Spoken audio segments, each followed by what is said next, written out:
Beleza? Vamos acompanhar hoje as questões aí de movimentos, a parte inicial de física, né, de cinemática também para vocês. Acompanhe aí a parte inicial também com dinâmica. Analise cada foto estroboscópica abaixo, em quais movimentos podemos garantir a existência de força resultante diferente de zero. Em quais movimentos podemos garantir a existência de força resultante diferente de zero. Então vamos reler a questão. Analise cada foto estroboscópica abaixo, em quais movimentos podemos garantir a existência de força resultante diferente de zero. Aí ele deu aí, letra A, queda de uma esfera num plano inclinado, pêndulo oscilando, esfera em movimento parabólico, disco em movimento circular uniforme, disco em movimento retilíneo uniforme. Olha aí, ele deu aí até as figurazinhas, uma esfera caindo na letra A, na letra B aí C um pêndulo, na letra B um plano inclinado, aqui a letra B, um plano inclinado, tá? Bem aí do lado para vocês. A letra C o pêndulo, tá aí o pêndulo, letra C. Letra D um movimento parabólico e um movimento circular e aqui um movimento retilíneo uniforme. Ora, vestibulando, força resultante, se ela for igual a zero, só tem dois casos em que isso é possível: o corpo em repouso ou em movimento retilíneo uniforme, ou seja, movimento numa linha reta com velocidade constante. Em todos os outros casos, a força resultante tem que ser diferente de zero. Então, voltando lá à nossa questão, na letra A, queda de uma esfera, está em repouso? Não. Está em MRU? Não. Então, força resultante diferente de zero. Letra B, queda de uma esfera num plano inclinado, está em repouso? Não. Está em movimento numa reta com velocidade constante? MRU? Não. Então, força resultante diferente de zero. Pêndulo oscilando, está em repouso? Não. Está em MRU? Não. Então, a força resultante é diferente de zero. Esfera em movimento parabólico, nem está em repouso nem em MRU, então força resultante diferente de zero. Disco em movimento circular uniforme, não está em repouso nem em MRU, então tem força resultante diferente de zero. Então o único canto que não vai ter é a letra E, porque no MRU e em repouso, nós vimos também em repouso, o que é que ocorre em MRU e em repouso? Em MRU e em repouso, a força resultante é igual a zero. Como ele pediu força resultante diferente de zero, em todos esses outros movimentos, a força resultante é diferente de zero. Vai para cá, vestibulando. Então, quando é que a força resultante é diferente de zero? Em todos os outros movimentos. E quando é que ela não é diferente de zero, ou seja, é igual a zero? No MRU ou em repouso. No MRU a gente diz que ele está em equilíbrio dinâmico e em repouso a gente diz que ele está em equilíbrio estático, ok? Então, volta aí para a telinha aí, ó.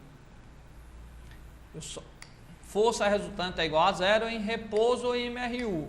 Nos outros movimentos, diferente de zero. Então ele perguntou, nos movimentos abaixo, qual tem força resultante diferente de zero? Em todos aqueles outros tinha, plano inclinado, queda livre, movimento parabólico, todo tem que ter a força, tá? Diferente de zero, menos em repouso, em MRU. Cuidado, movimento circular uniforme, muita gente pensa que no movimento circular uniforme também a força é zero, é errado. No movimento circular a força não é zero, só é zero no MRU. No movimento circular é necessária a ação de uma força, a gente chama até ela de força centrípeta. Vai para cá, para cá, para cá. Se você pegar uma pedra, amarrar no barbante e começar a girar com velocidade constante, você vai ter um movimento circular uniforme. Mas se você não estiver segurando essa tração, não tiver esse fio, se você soltar ou torar esse fio, ela sai em linha reta, tá certo? Lógico que lá na frente vai cair devido ao peso, mas se não tivesse o peso no espaço, que não tem ação da gravidade, ele no local, no espaço distante, ele continuaria em linha reta, tá certo? Então, no movimento circular é necessário uma força, né? Lembre-se, no movimento circular uniforme, a força resultante é igual a zero? Não.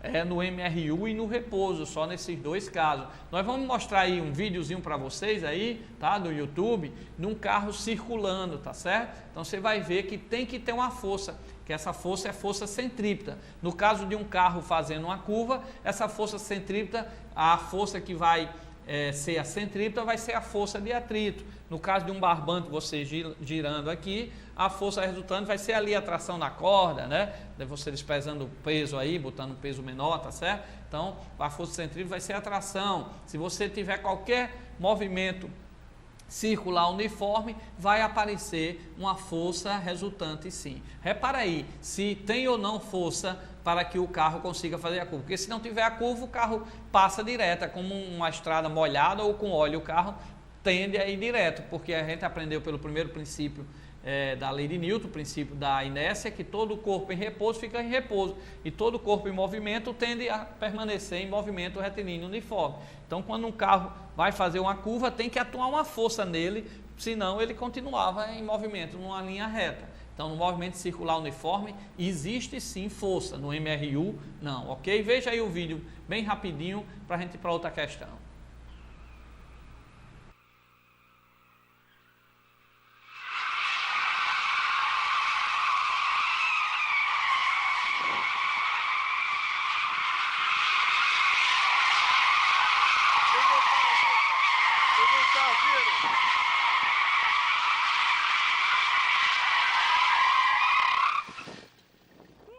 Cá para cá. A outra forma também é você amarrar uma corda no carro e ficar puxando e girando o carro. Lógico que você não vai ter essa força, né? Seria o caso de uma pedra. Mas ali quem segura o carro para ele ficar em movimento circular uniforme, você até conseguiu ouvir aí, né? A ação dessa força é a força de atrito. Então, movimento circular uniforme, existe força sim. Só existe movimento circular uniforme se existir uma força. A gente até chama, em vez de chamar de força resultante, chama de força centrípeta, mas você pode chamar de força resultante mesmo, ok? Vamos para a próxima questão ainda aí de movimento também para vocês.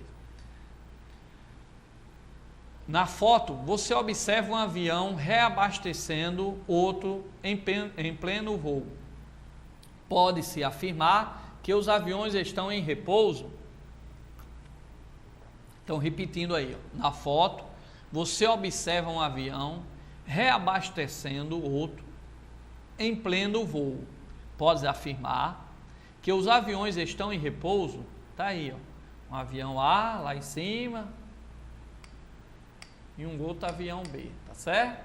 Então, eles estão aí, um está reabastecendo o outro. Aí ele pergunta: eles estão em repouso? Para cá, para cá, para cá. Então, sempre vem, às vezes, essa questãozinha teórica que, às vezes, o aluno perde essa questão mais simples, né, que envolve teoria. Lembre-se que o conceito de repouso ou de movimento é relativo. Ó. Acompanha a figura lá de novo. Ó. Você vê lá os dois aviões, né, na telinha, ó, A e B, tá certo? Aí você pergunta, eles estão em repouso ou em movimento? Tá um reabastecendo o outro, tal. Dá uma sensação de repouso ou de movimento. Então, para cá, como nós falamos já, o repouso, o conceito de repouso ou movimento, ele é relativo. Um corpo está em repouso, quando a sua distância entre ele e um certo referencial, permanece a mesma com o passar do tempo. Então, por exemplo, essa caneta aqui na minha mão, em relação à minha pessoa, o tempo está passando e a distância entre ela, né, e eu permanece a mesma, então significa que ela está em repouso. Mas em relação a alguém, Jonathan aqui passando, né, caminhando aqui, tá? A distância entre essa caneta e Jonathan, que é o técnico aqui da TV União, e Juninho andando aqui, que ele começou a andar também, para eu falar o nome dele. Então, como eles estão caminhando, a distância entre a caneta e eles estão variando. Então, em relação a eles, a minha caneta está em movimento, porque eles estão caminhando aqui em linha reta com velocidade constante, tá certo? Então, esse conceito de repouso ou movimento é relativo. Voltando lá à figura, ó, em relação ao avião B, o A está em repouso. Em relação ao avião A, o B está em repouso. Então, um em relação ao outro estão em repouso, porque com o passar do tempo, a distância permanece o mesmo. Mas em relação a alguém que está observando eles passar lá com uma certa velocidade, a distância vai mudando com o passar do tempo. Então, eles estão em movimento, tá certo? Então, repouso ou movimento é uma condição relativa. Então, não posso dizer que eles estão em repouso porque não foi dado o referencial. Agora, se falasse, O avião A está em repouso em relação ao avião B? Aí sim, porque a distância entre eles permanece a mesma com o passar do tempo, ok? Então tem que ser dado o referencial. Então a resposta seria o quê?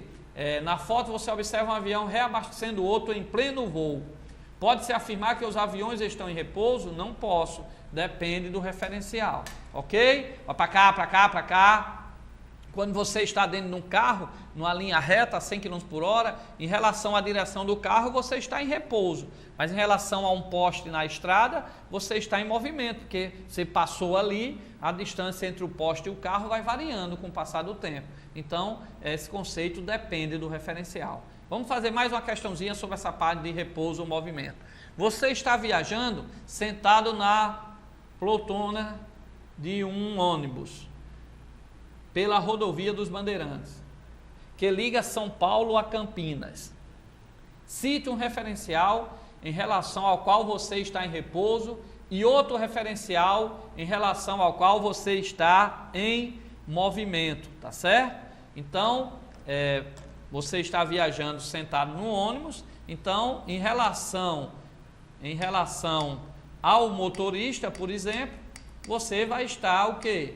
Em repouso, porque a distância entre você e o motorista dirigindo, você sentado, permanece a mesma, então você está em repouso. Daqui a pouco o professor Hilton vai estar aqui com vocês, começamos a aula agora, daqui a pouco ele vai fazer umas questõezinhas de física aqui para vocês também, ok? Então, em relação aí ao motorista, por exemplo, né, ao próprio banco do ônibus, né, a poltrona aí, ele vai estar em repouso, mas em relação à estrada, ou a um poste na estrada, ou alguém sentado na beira da estrada, você vai estar em movimento, tá certo? Então, o que foi que eu coloquei aí, ó, relendo a questão? Você está viajando, sentado na poltrona de um ônibus, pela rodovia dos Bandeirantes, que liga São Paulo a Campinas. Cita um referencial em relação ao qual você está em repouso e outro em relação ao qual você está em movimento. Tá certo? Então, você poderia citar em relação à poltrona ou em relação ao motorista, eu estou em repouso, porque minha distância com o passar do tempo permanece a mesma. E em relação à estrada, eu estou em movimento. Ok?